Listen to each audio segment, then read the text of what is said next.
So thank you, AIS, for giving me this opportunity. Am I clear? Yes, yes. Yeah, so a part of it has been covered by the previous speaker. I would just say that in infants, it is important to know the visual milestones. So around 0 to 2 months, you will have the pupillary response and a sporadic fix and follow. The fix and follow or the central steady maintained fixation that we see in children comes only after 2 months of age. So before that, it has to be just the pupillary response and a dazzle reflex or a blink response, which has to be seen. After that, it will be the central steady maintained. Even smooth pursuit, they develop around 4 to 6 months of age. But the saccades, they develop around 1 to 3 months of age. At this stage, there should not be any esotropia in a child. Beyond 6 months to 2 years, they reach out to reach out for toys and food, and that can be used in testing vision for them. They will have accurate, symmetric, smooth pursuit. So after 6 months of age, if the smooth pursuit is absent or not or asymmetric, then it has to raise a suspicion. And later on, slowly the vision matures, which is not the interest of my talk. So preliminary evaluation, as my previous speaker has also told, that there should be careful observation of the child. The red reflex is very important in children. It can be taken by a direct ophthalmoscope or by a camera where the flash mode should be on. Or there are some devices which use this red reflex to screen for refractive errors, which are the photoscreeners.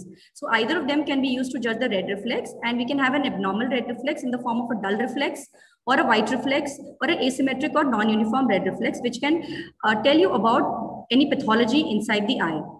But if you want to assess the vision, then it can be either direct or indirect assessment. The indirect assessment is blink or menace, as I've mentioned, but resistance to occlusion and the fixation preference and the fixation is very important in infants to assess that. This is very useful clinical tool which can be used by anybody, including any ophthalmologists and even pediatricians. The quantitative assessment of visual acuity, however, has to be done using OKN, VP, or the forced choice preferential looking tests. The toys or the targets that you use to check for a fixation preference has to be devoid of sound. They have to be only light, and they should be attractive enough to attract the attention of the child. This is showing the fixation. You have to do first binocularly and then check monocularly by covering one eye and maintaining whether the child is maintaining, fixing or following or not.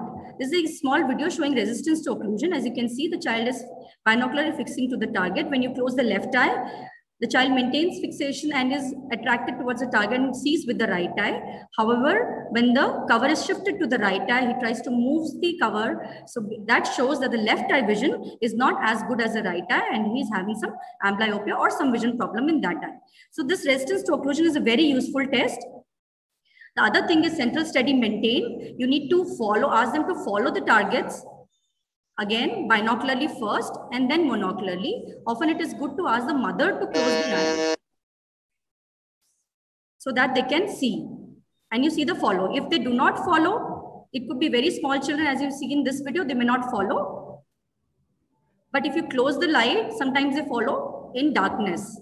And this video shows an example of an unsteady fixation because of bilateral cataract, because of nystagmus. Now, fixation preference is you compare the vision of one eye to the other.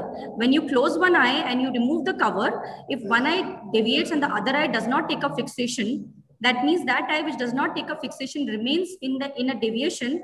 That eye has some vision problem. That is why the child is fixing with the other eye or having a preference with the other eye. OKN is optokinetic nystagmus. It is elicited by a drum having vertical stripes.